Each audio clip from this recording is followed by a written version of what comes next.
सूर सूर तुलसी ससी उडुगन केशव दास। अब के कवि खद्योत सम जहाँ तहाँ करत प्रकाश। हिंदी साहित्य आकाश के चंद्रमा तुलसीदास जी की कविता कौमुदी जन जन के मन को शीतलता प्रदान करने वाली है।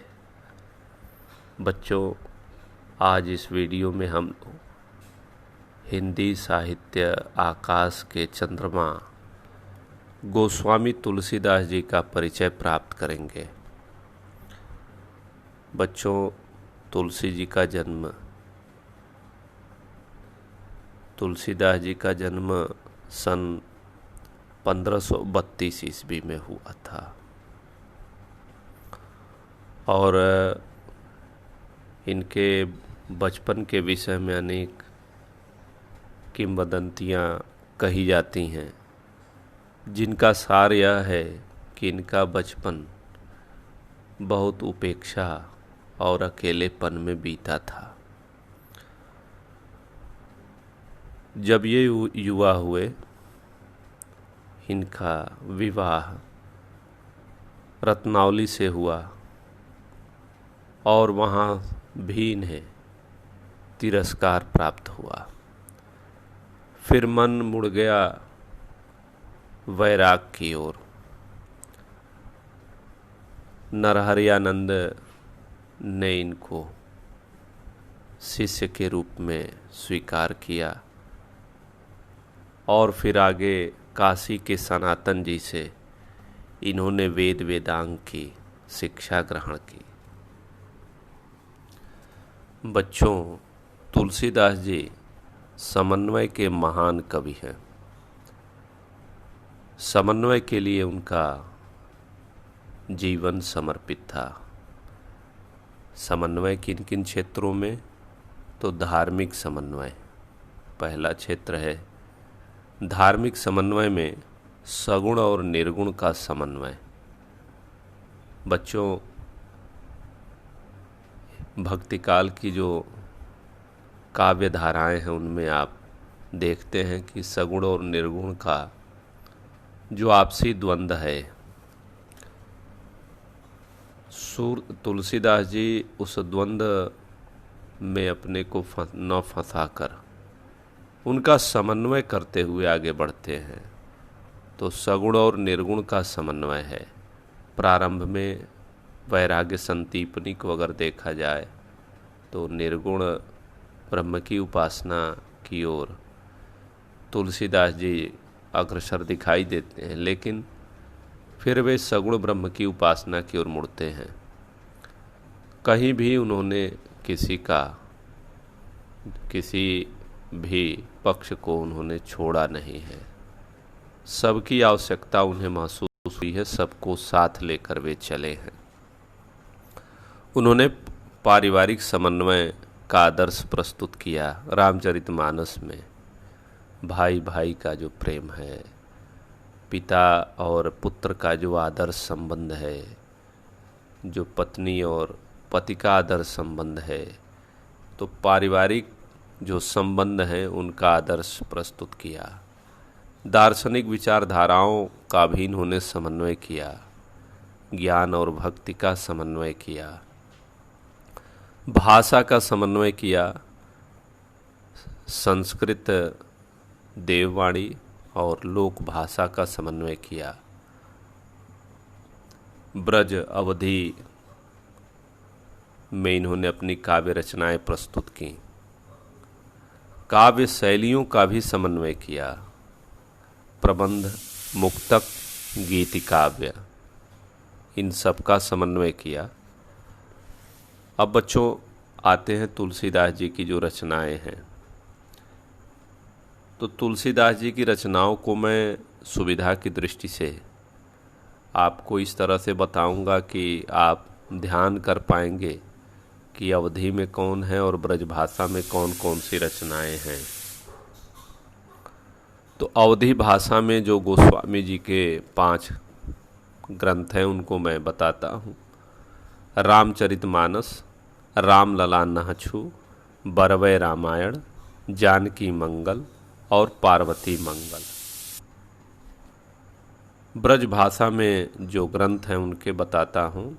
दोहावली, कवितावली, विनय पत्रिका, वैराग्य संदीपनी, हनुमान बाहुक, रामाज्ञा प्रश्नावली, गीतावली। तो ये बच्चों ब्रज भाषा के ग्रंथ हैं आपके।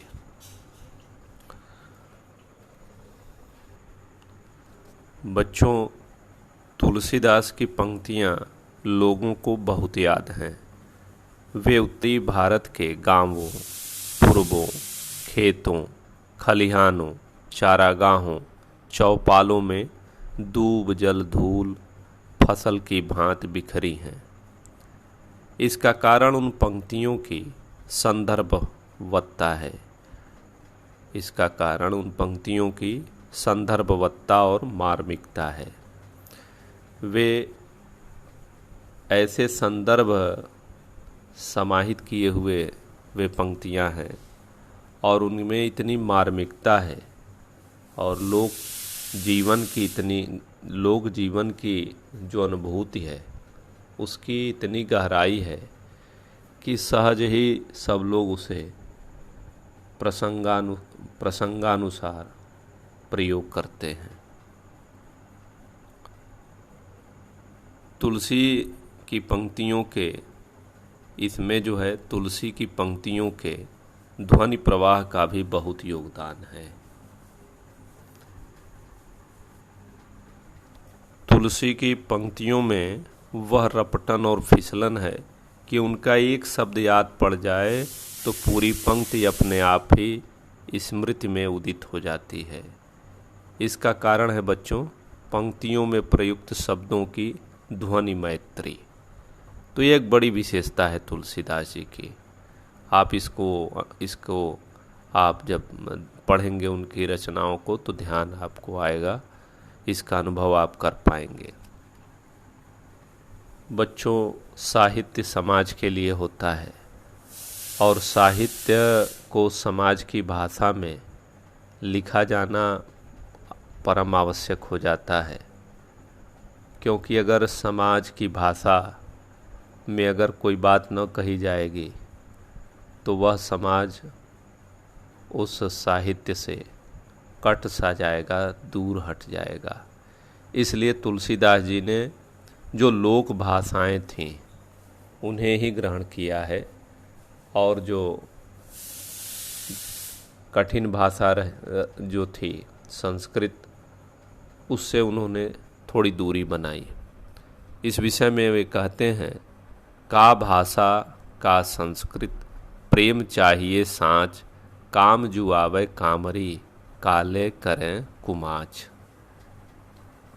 तो शीतकाल में कंबल ही काम आता है, रेशमी वस्त्र नहीं। कामरी का अर्थ है बच्चों कंबल और कुमाच का अर्थ है रेशमी वस्त्र।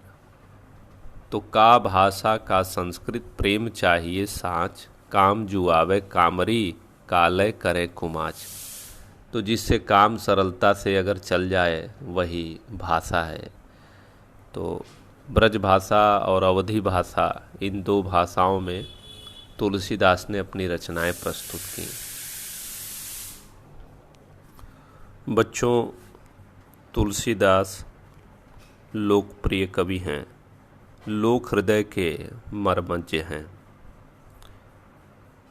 इसका प्रमाण यही है कि उत्तरी भारत के हिंदी भाषी जो अपढ़ लोग हैं, जो अनपढ़ लोग हैं, वे भी सुख दुख, हर्ष विषाद, द्वेष ईर्ष्या के क्षणों में तुलसी के वाक्यों को स्वयं सिद्ध लोकोक्ति के रूप में उद्धृत कर देते हैं। कभी संत और असंत, सज्जन और दुर्जन का फर्क समझाते हुए, कभी खलों का स्वभाव बताते हुए, कभी अन्याय और अत्याचार का हवाला देते हुए, कभी नीति और अनीति, सदाचार और दुराचार की व्याख्या करते हुए। बच्चों, गोस्वामी जी का काव्य ग्रंथ रामचरितमानस आज भी घरों में नियमित उसका पाठ होता है। और उस कालखंड में, उस दुर्दम दुर्घट कालखंड में, जब जीवन वैषम्यपूर्ण था, दुर्दशाग्रस्त था, उस समय जो रामचरितमानस ग्रंथ था, उस ग्रंथ को व्यक्ति अपने सीने से लगाए हुए उसे धर्म का आधार समझकर अपना समय बिता रहे थे लोग। तो तुलसीदास की क्या उपयोगिता है, उनका क्या अवदान है, यह उस कालखंड में जाकर उस कालखंड के घटनाओं को समझते हुए हम अनुमान लगा सकते हैं। तो तुलसीदास जी का जो रामचरितमानस है वह संबल प्रदान करने वाला, वह लोगों को ढाढ़स बंधाने वाला है, वह लोक रक्षक राम की प्रतीक्षा कराने वाला है। तो एक प्रकार से तुलसीदास जी ने उस समय जो बहुत हताशा और निराशा में घिरे हुए लोग थे, जिन्हें हर तरफ अंधकार दिखाई दे रहा था, उनके लिए एक आशा की ज्योति बनाकर उन्होंने रामचरितमानस को प्रस्तुत किया। बच्चों, संभवतः तुलसी ऐसे प्रथम कवि थे जिन्होंने कविता के उद्देश्य को निर्धारित किया। उन्होंने कहा है, कीरत भणिति भूति भल सोई, सुरसर सम सबकर हित होई। तो कीर्ति, कविता और विभूति वही उत्तम है जो गंगा नदी के समान सबका हित करने वाली हो। तो यह कविता की कसौटी ही है जिसे उन्होंने प्रस्तुत किया है। तुलसी की कविताओं में लोक मंगल की जो भावना है वह प्रमुख है बच्चों। वह लोक का मंगल करना चाहते हैं और इस लोक मंगल के प्रयोजन को कविता के माध्यम से तभी चरितार्थ या उपलब्ध किया जा सकता है जब श्रेष्ठ विचारों की मूसलाधार वर्षा हो। तो तुलसीदास जी इस लोक मंगल की कामना के लिए श्रेष्ठ विचारों की जो बरसात है उसकी आवश्यकता पर उन्होंने बल दिया है। उन्होंने कहा है, हृदय सिंधु मति सीप समाना, स्वाति शारदा कहीं सुजाना, जौ बरसई बरबारी बिचारू, हों ही कवित मुकुता मणि चारू।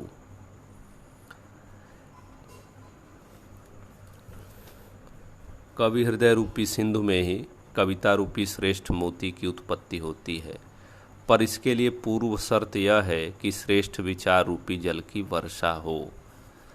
तो कविता लोक मंगलकारी होनी चाहिए, वह भला करने वाली होनी चाहिए। तो इस तरह की जो कसौटियां हैं कविता की, उसे तुलसीदास जी ने सबसे पहले प्रस्तुत किया। अब बच्चों, तुलसीदास जी कुछ और बातें हैं जिनके लिए विशेष रूप से जाने जाते हैं। तुलसीदास जी अपने समय के समाज का यथार्थ चित्रण के लिए जाने जाते हैं और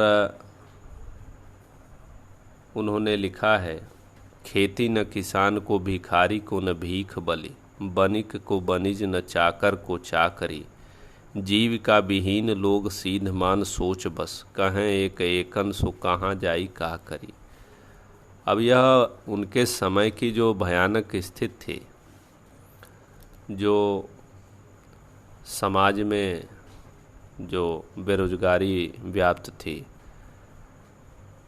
उसका बड़ा नंगा चित्र यहाँ पर उपस्थित किया है तुलसीदास जी ने। जो मनसबदारी व्यवस्था आई, तो मनसबदारी व्यवस्था के कारण मनसबदारी व्यवस्था का जो दुष्प्रभाव था वह सब पर पड़ा, चाहे वो किसान रहे हों, चाहे वो व्यापारी रहे हों, चाहे श्रमिक रहे हों। और अपने समय की जो दारुण स्थिति थी उसे व्यक्त करते हुए तुलसीदास जी कहते हैं, किस भी किसान कुल बनिक भिखारी भाट, चाकर चपल नट चोर चार चेट की, पेट को पढ़त गुण गढ़त चढ़त गिरी, अटत गहन गन अहन अखेट की, ऊंचे नीचे कर्म धर्म अधर्म करी, पेट ही को पचत बेचत बेटा बेट की, तुलसी बुझाई एक राम घन श्याम ही ते आग बड़वाग ते बड़ी है आग पेट की। तो इस तरह का जो सामाजिक यथार्थ है उसको तुलसीदास जी ने व्यक्त किया है। तो बच्चों, आप तुलसीदास जी को व्यापक दृष्टि से देखेंगे, उन्हें पढ़ेंगे, ऐसी मैं अपेक्षा करता हूँ। और इन्हीं बातों के साथ मैं अपनी वाणी को विराम देता हूँ। धन्यवाद।